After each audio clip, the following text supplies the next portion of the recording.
So when you're cycling into a town, and even more importantly when you're cycling out of a town, you always want to have some safety in mind. Where is the closest hospital to you at all times? Do you have an emergency contact that you can ring in the local area? Because you're probably going to be quite far from your friends and family in the city that you've come from.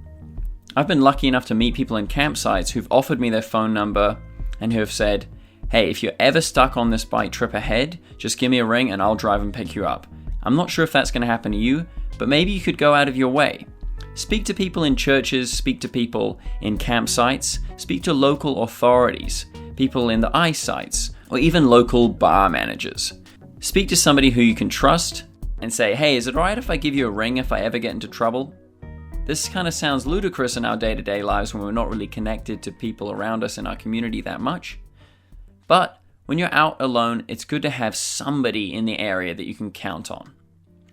I also want to note that as a pretty extroverted male, a lot of these stories where I walk right up to strangers and end up living and working with them is very easy for me. I'm very lucky, but my perspective stops here. I can see little of how this kind of travel would be as a woman or someone who is more introverted. So I hope that this course inspires you to go out and do a bike trip, and I hope that you can do it safely and confidently. The hardest part about setting off on any adventure is setting off. So before you go, start talking to the people around you, your friends and your family. See how your ideas and dreams fare up against their criticisms and worries.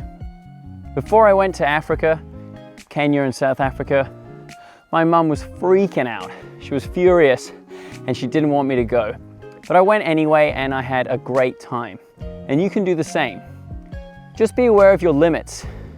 Crossing the Sahara by bike might be a bit of a step for your first ride, but once you know what you want to do, pick a date, convert that dream into action, and just go for it.